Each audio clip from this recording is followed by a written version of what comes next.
This episode of Real Life Stories is a Q&A recorded at one of our regular information evenings. Approved adopters Alex and James share their experience of the assessment process, the ups and downs of family finding, meeting their son's birth family, and the therapeutic parenting support they've received from their social worker, Phil Kane, and the wider Family Futures team. Alongside Phil Kane, who's interviewing them, our fellow social worker at Family Futures, Kaz, also joins the conversation, offering her perspective as both a social worker and a parent through adoption. They discuss the importance of a strong network, how this can shift over time, and what to expect from your support network meeting during your Family Futures assessment. These evenings are a chance for people interested in adoption to ask questions and explore the process in a relaxed, open environment. To find out more about adopting and to book a call with a member of our team, fill out an inquiry form on our website, www.familyfeatures.co.uk. Thanks for listening. We got approved at panel in January. And then we started family finding straight after that. It was a very interesting process. I can tell you more about it loosely. And then we found our son in February. So we actually found our son very, very quickly. But there was various legal situations going on with his situation, with the birth family and so on and so forth. So actually, even though we found him in February, the whole process, actually, he didn't move. We didn't meet him until the very, very end of June, which sounds painful, I know, to hear that you wait that long, and it was painful at the time, but we fully understand why it had to happen that way. And then he moved in July 2023, so he has been with us 18 months now, which is wild. Can I take you back to the assessment, right? Just because this would be the first of course, jump that the people that are here tonight would have to take. And two questions. Is that you did your research, and what made you come to Family Futures, and what was the assessment process like for you and James? We actually made long contact with our local authority, which I think a lot of people do when they're approaching the adoption process. We honestly didn't even know where to start. So we honestly were just like looking up what to do. And we approached our local authority, and we got some interesting information just about like Lucy, the process and stuff. We went along to a call like this. But there was something just wasn't quite fitting with us. We don't know what it was. And then they were very, very firm on the fact that we had to do a certain amount of things before we joined. And I remember calling them and I said, I just don't, it feels a bit strange. Why are we being asked to do this specific thing? Like, if you want to explain it to me. And the woman just turned around to me and said, you don't even have to go with this if you don't want to. And I thought, that's kind of, if this is how this relationship's going to begin, I'm not too sure how I feel about it. So James and I decided to take our laptops down to the pub, and we just went, let's sit down and research agencies that we both like. And I'm not joking, within 5 minutes, both of us went, have you seen this? And we both turned our laptops around and it was Family Futures. And the reason why we were drawn to Family Futures was because my husband's dyslexic and he's this like super creative mindset. And because of this like multidisciplinary like approach to it, where you're not just filling out forms, you're working, you're talking, you're playing, a lot of the stuff that they do with you as an adult during the adoption process, they're the sorts of things that they do with children. So it really gets you into the mindset of what some of these kids are going through when they're going through this process. It's amazing, actually. Some of the stuff that we're doing now with him in therapy, it makes me teary when I'm in those sessions with him, because I'm like, God, I remember doing this a couple of years ago, and I didn't realize the poignancy of it at the time, but now I totally see it when I see him going through it. So it just felt like a really good fit for us, because it felt like it was the best of both worlds, really. Like it was super organized, which is what I like to be. Really, really clearly laid out how it would work. I remember having an initial phone call with Charlotte, 3 years ago now, and every single answer, every single question I had, the responses were just so clear, so precise. She was like, I'll email you this information, don't worry. And I just knew from that second that we got that really good vibe just from Charlotte, who was just, helping administer a call. I just was like, this is 100% feels like the right agency for us. And we were right. I mean, the amount of support we now get from Family Futures post-adoption has been amazing. Did you enjoy what it? Thought of it? Yeah, I mean, stage one's really interesting. It's lots of information gathering, to be honest with you. Lots of where lots of finding out who you are as people. You do a very interesting, I presume it still works like this, they call it a taster day down in Family Yeah. Futures. I will not spoil it, it's super fun, it really is, but you get to do some fun things that are slightly more play oriented. I was all for it, I really loved it. My husband was a bit hesitant to begin with, I'm going to be honest, but he really got into it as well. I think he was like, oh, this is amazing. And when we told people that what we were doing, they were kind of like, that seems crazy, I didn't realize you did that in the adoption process. And I was like, well, you don't everywhere, but you certainly do where we are. But it was really nice because you do connect with sort of your inner child, the way that you were the way you were raised, the way that you connect with people. That was really fascinating. And towards the end of stage one, I think we did.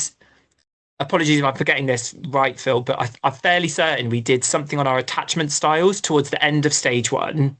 Is that attachment And style interview? yes, that's it. Yes, and it was quite a long. It was quite a long Yeah. day that I remember because I remember thinking me and James went through it, then I went through it, and that was fascinating, guys. And I honestly can't explain to you how fascinating it is. It basically assesses how I, as a person, attach and connect with other people and what my personality is like, how I attach with them, and then how James does it.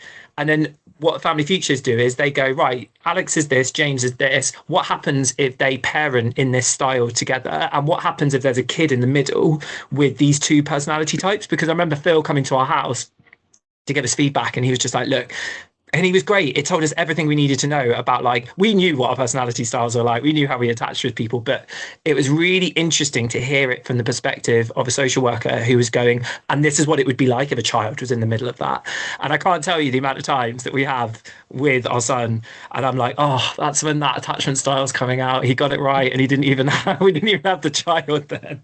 So they're just, everyone at Family Future is just super adept at understanding you because they just do things to such a great level of detail. And it's so nice feeling valued because at that point you feel like you're going through loads of processes. You're doing this because you kind of want to be a parent, and it can feel very frustrating and long at times. And it's so nice just feeling valued in that process, because that can be a time where you just aren't being centered, and actually the needs of other children and the children you want to maybe connect with, they're being centered. So it's quite nice that you have that sort of connection with a therapist and with a social worker during the assessment period. We both really enjoyed the assessment period. It was really, really fun. If you just give us a quick overview about, you talked about your family finding for your child, Mm-hmm. and how quick, but it's not always that easy, is it? No, and actually I should say towards the end of the assessment, one thing I did say to Family Futures was, because I was really keen, and we both were keen, sorry, but we were both keen to sort of connect with other adopters. And I remember Phil saying, actually, there's another adopting couple going through the process, and they're a tiny bit ahead of you. They're in the family finding stage. We had said this just before our panel. And he went, maybe I'll connect you guys, and actually you guys can just see how if you want to chat or meet up. So within an hour, we had these guys' contact details and we were texting back and forth. Turns out they lived down the road from us, and we literally met for breakfast that weekend. And it was really interesting because we were a bit nervous about panel. Our panel was like a month away, and they had just gone through quite a frustrating couple of months with their family finding. So I was seeing in them, oh, it's taking a bit longer, the family finding process. And, you hear about that it can take some time. And yeah, we obviously found our son quite quickly, but like I said, the process itself did drag on a bit because of various. We had a very particular family finder social worker from his local authority, which Phil remembers fondly. That's why he's laughing. And she liked things done in a very particular way, which you'll find with some social workers.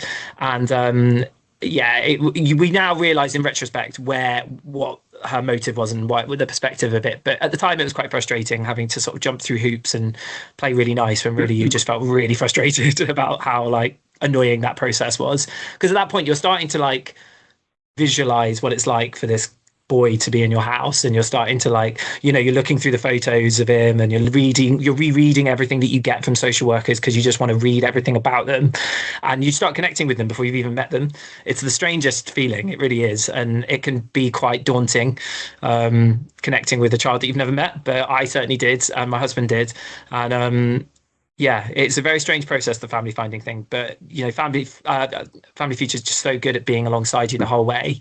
I mean, there was one time in the early days, I remember when we were family finding, and it it was on Link Maker, and I think I sent Phil like, "What do you think of this child? What do you think of this child?" And he was like, "I think maybe what we'll do is we'll have a call and we'll go through it," because it was just easier than me just emailing, and we just kind of went through the like, these are things you should look out for on profiles and that sort of thing. So it was nice to be prepared with that, because it can feel very daunting when you're faced with Link Maker and you just see all these children's profiles on there. So they were very good at doing that, at helping us with the family finding thing as well. And do you remember how many profiles was on about that time, Alex? About what, when we were family finding? Yeah. Good question. In my mind, I think it was probably about 125 to maybe 150. I didn't really know how many I was expecting, I've got to be honest, but I will tell you now that when we were family finding, there were a lot of children in sibling groups. Some pairs, so 2s, 3s, and 4s. We saw some a sibling group of 4, and we just thought, oh my gosh, wow. And we saw a lot of older children and a lot of kids with additional needs. But those additional needs really varied. Like there were some severely disabled children, like they had a lot of additional needs, would have required a really particular setup if you'd adopted them. And then there were lots of children with like ADHD and autism, which you see very commonly presenting in adopted kids because trauma does present in those ways. So our son has ADHD, and he is being assessed for autism because there are certain aspects that we're thinking maybe he does, but it's very hard to discern that from trauma. Because those trauma, like I said, trauma does just show up in those ways, which is really interesting. And we had been, just to give everyone some context, we had been approved for a child from birth, so newborn to 7 years old. And when we were going through the assessment process, I remember distinctly saying to Phil, I think we kind of like the idea of a 2-year-old. I think that kind of would fit well with us. And it was so interesting because that is not what we adopted at all. We had ended up adopting a 7-year-old who was 6 when we found him, but turned 7 during the process. And the reason was we were really thinking about our lifestyle, about our life. We live in East London. We were trying to think like, what would fit well with us. And we started thinking actually a school age kid would be really, really good. And his profile really resonated with us because it had a lot of good information about his development and how he was a good eater, he slept well, he had ADHD, but there was lots of good things about his development that we were just like, oh, I really feel like there's something about this kid that we could really help and we could do a good thing by being his parents. And then it just kind of snowballed from there, really. I mean, you just find out tons of information. You get like 70 pages on him from social workers once you start connecting with them. And yeah, that's kind of how that sort of family finding process started. But it is it can be a long wait sometimes. And we were quite taken aback to begin with by the types of children that were on there. It wasn't quite what we were expecting, but I think that's quite common, isn't it, at the moment? I doubt that's changed too much in the last couple of years, Phil. No, there's just more children, a lot more children, Alex. Yeah, there's a lot more.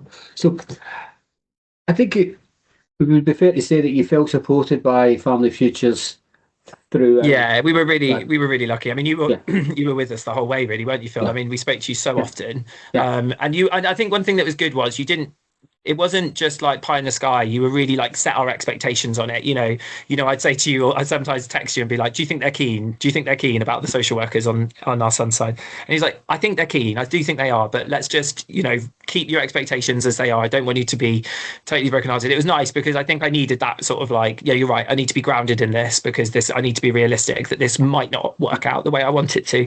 And, there were children that we had expressed interest in before him, and we learned more about them, and Phil really helped us go through that process to make sure that we understood the needs of the children that were being presented.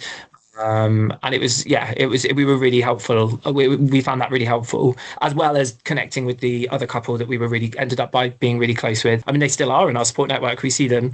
And it was quite nice at that point having someone going through the process alongside us that we could text them and just be like, hey, how's it going? Have you got any further? So if you go through with it, I really do recommend trying to connect with other adopters that are going through it. There's some great people who go through the adopt process with Family Futures who know so much.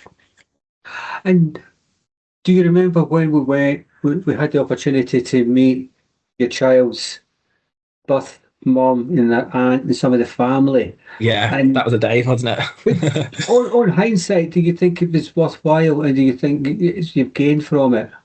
Yeah, so to give a little bit of context to that, so we had our panel to approve us for the match at the end of June, and then we had our intros were like super, super planned out. So our intros with him were over actually it was a 3 week period. It was a 3 week period. I always remember it as 2 weeks, but it is actually 3 weeks.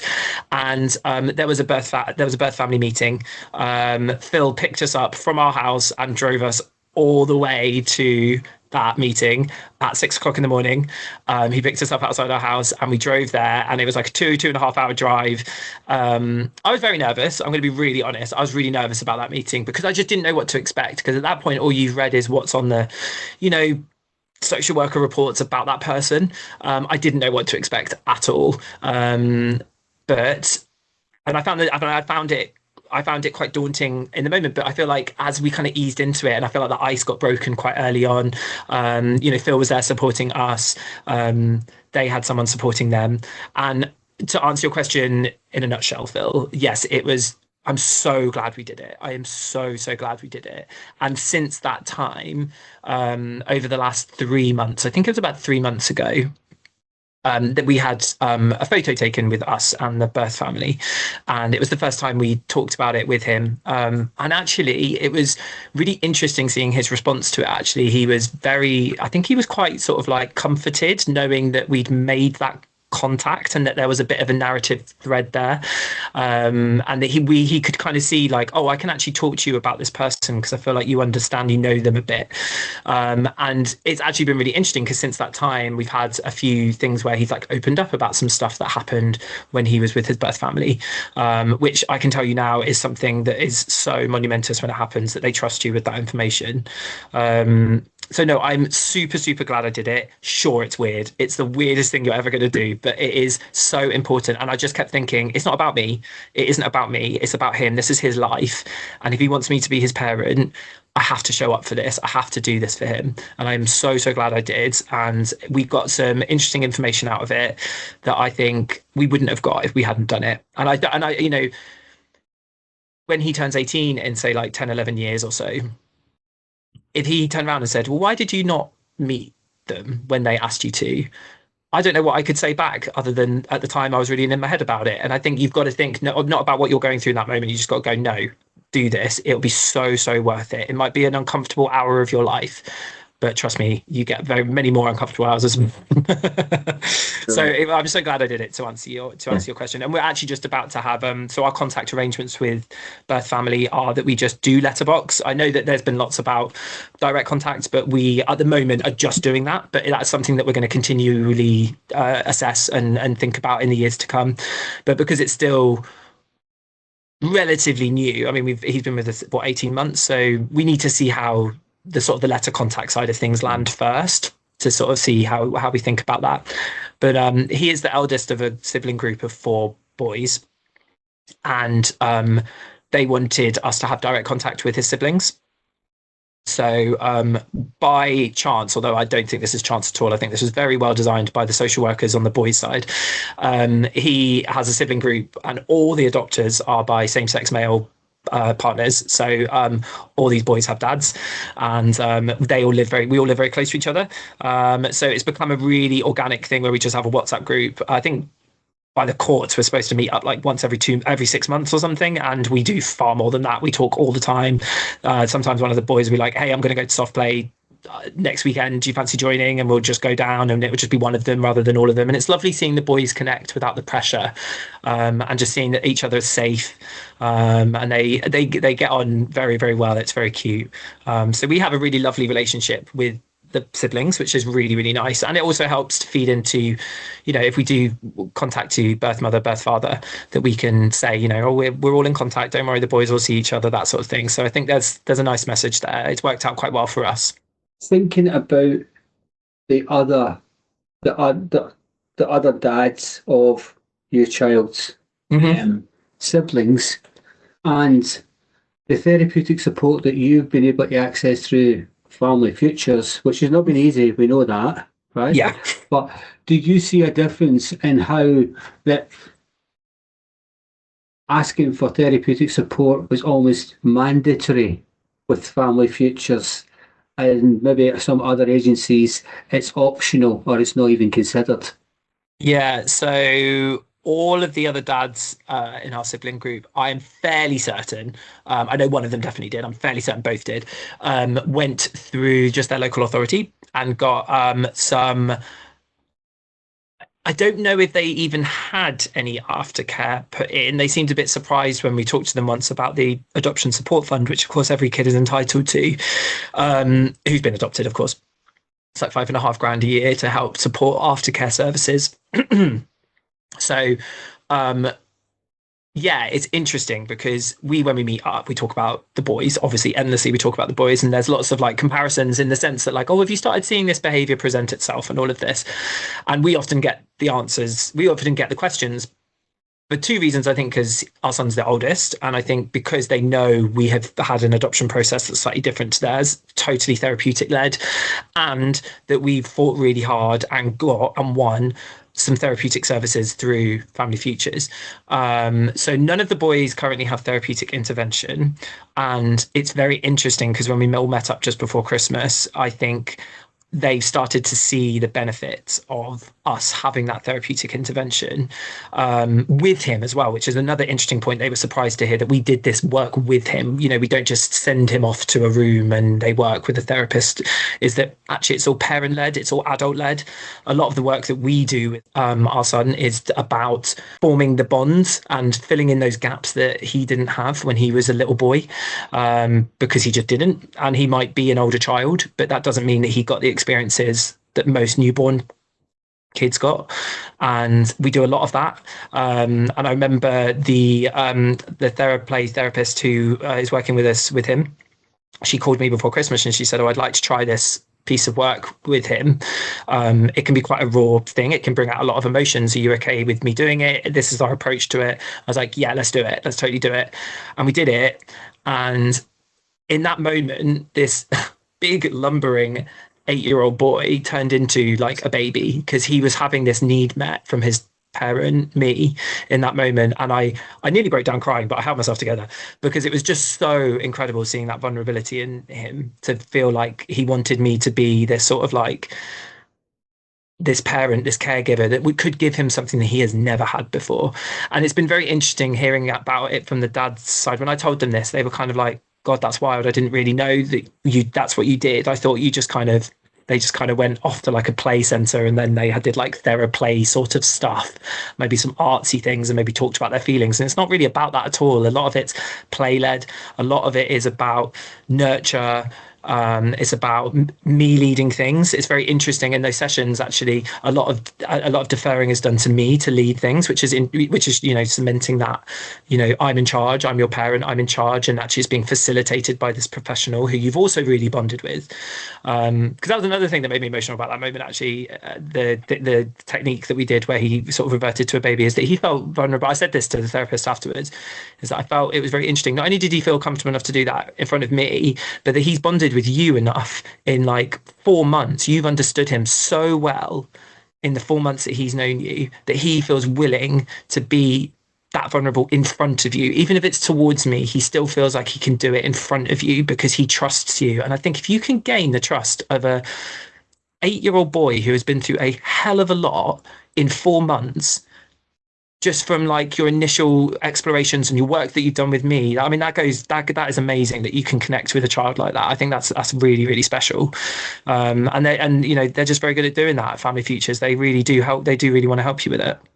No, I mean, I think, Alex, that was amazing, just how much you've conveyed. And it just, for me, obviously, I'm a parent by adoption as well. And it brought back a lot of that. And I went through a local authority. Oh, did you? Okay. It's just how different it is, Mm-hmm. And a social worker being on the other side of the fence as well and seeing just the lack of therapeutic support that you get.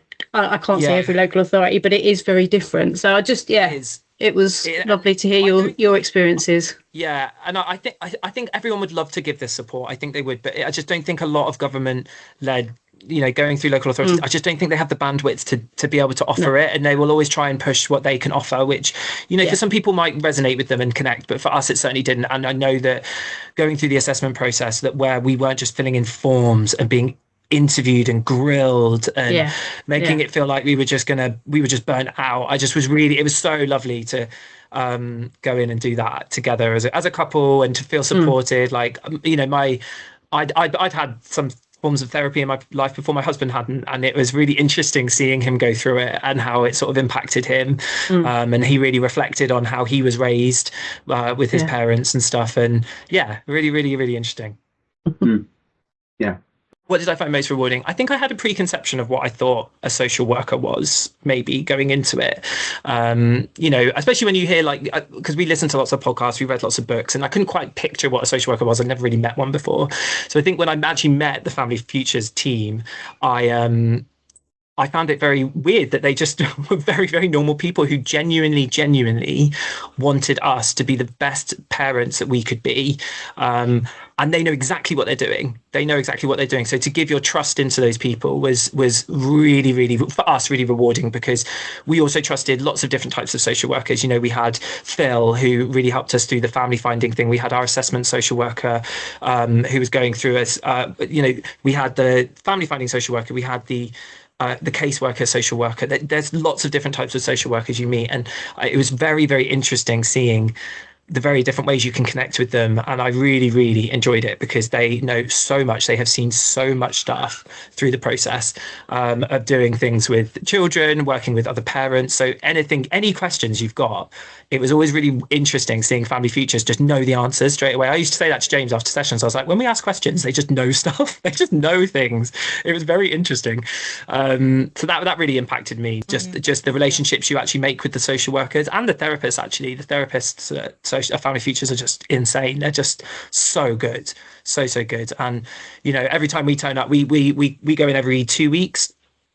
And his therapist always has the same things out for him all the time, and it's lovely because we're in first thing. We're in like 9:30 or something stupid like that, which is always a fun thing to get there that early. And I always see the big gorilla waiting for him, and I always see the bodyboard so he can just whiz around and get his energy out in the reception. And it's lovely. It is just lovely just seeing they just preempt it. They just know what he needs when he comes to these sessions. So that was really good. There's another question there. Where did you volunteer, and how did you find places that you were looking for? Now, actually, this is really interesting. So we actually found it we really struggled with volunteering. Now, I should say, I don't think, if you're like a teacher or something, or you work with a lot of children, I think the needs are slightly different. But we personally didn't have loads and loads of experience with children before the process. So we did want to volunteer. And we were a bit naive. We didn't really know what we were doing. So we approached a lot of like children's charities and sort of things, where you get all the big ads and stuff. Now, I'd just be mindful about approaching big charities, because they were trying to lock us in for 2 years worth of volunteering and signing contracts and stuff. And I was like, this is bonkers. I am not doing that. That is insane. And I remember distinctly talking to James. We went out for a walk, and I remember thinking, what are we going to do? Because I am not working with Bernardo's for 2 years. It's not happening. We're going through the adoption process. This is absurd. We're not doing it.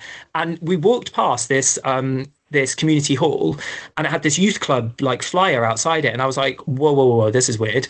So I called them, and they were like, yeah, we're on every Monday and Wednesday. Would you be able to help? Because actually, we really need some more adults to help. And I thought, actually, the one benefit about this is it's literally a stone's throw away from our house. So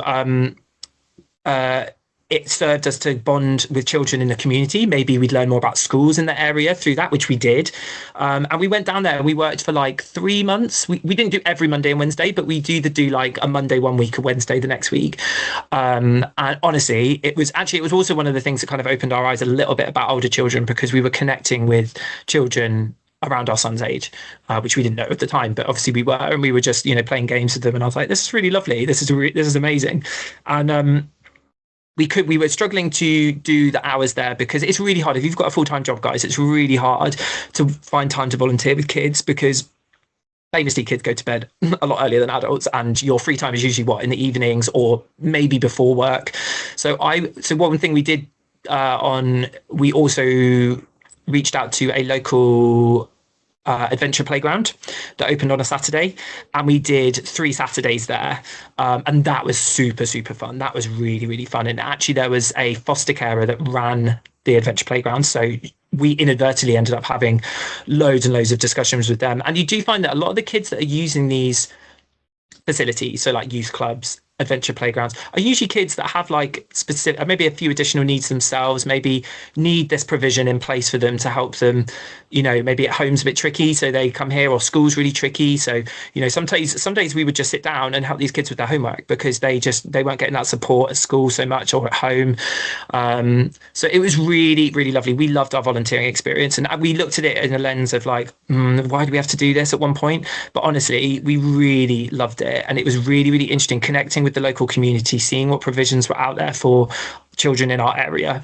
So yeah, I would look local. Don't make huge commitments because that's not what you need to do. You know, we did about 20 to 30 hours, or maybe 20 to 40 hours by the end of it, actually. That was more than enough. We got some questions about it. I think we got some questions about it in panel. I can't remember actually. But it was really worthwhile doing. Yeah. And another thought that's come to me, not about this, but something that might be useful to share with you guys, is our support network now is actually very different to the support network we thought it was going to be when we went into the process. So we were relying a lot on our families live a little bit further away from us. And a lot of our friends live very close to us. So when we were going through the process, we put a lot of our friends down. They do this really lovely call, actually. Our social worker made a call for our support network when we were going through the process to sort of explain to people more about it who didn't know about about what it was like. So we had like a support network meeting. A lot of our friends were there, and our parents, but our friends came. And then we adopted. And within 3 to 6 months, literally all our friends left London. They all left. All the people that were on our support network, they all left. And it was really gut-wrenching because we'd obviously gone through so much as friends, and then we'd onboarded them with the process. And what I would say is really lovely is we've ended up connecting with a lot of same-sex parents who've gone through it. We've joined a lot of groups and stuff in the local area that facilitate those sort of meetups. The brothers and their dads have become really good friends to ours. The other adoptive couple that went through Family Futures. I mean, those people that kind of I guess what I'm trying to say is we've ended up connecting with people that we found through the process of adoption. So I think be open to the fact that your support network through this process may change and evolve, because I wasn't so ready for that, and it really took me by surprise. But I think it has been a real blessing in disguise, actually. You know, we still have our friends, don't worry, but it's just that these people that really understand and kind of get things, because adoption's quite nuanced at times with things, and to be able to just kind of go, oh, this happened at school today, and just kind of eye roll, and then they kind of go, yeah, I get it. You don't have to explain anything more. I get it. So yeah, be open to that, because I think support networks and the way they evolve and change was something I wasn't quite ready for, and I don't think you can really be prepared for it until it happens, but maybe just be open to that change. Thanks for listening to this episode of Real Life Stories. If you found Alex and James's journey helpful, you can hear more experiences from adoptees and adopters by exploring our other episodes of the Family Futures podcast, available wherever you get your podcasts. We hope their story has inspired and informed you wherever you are in your adoption journey.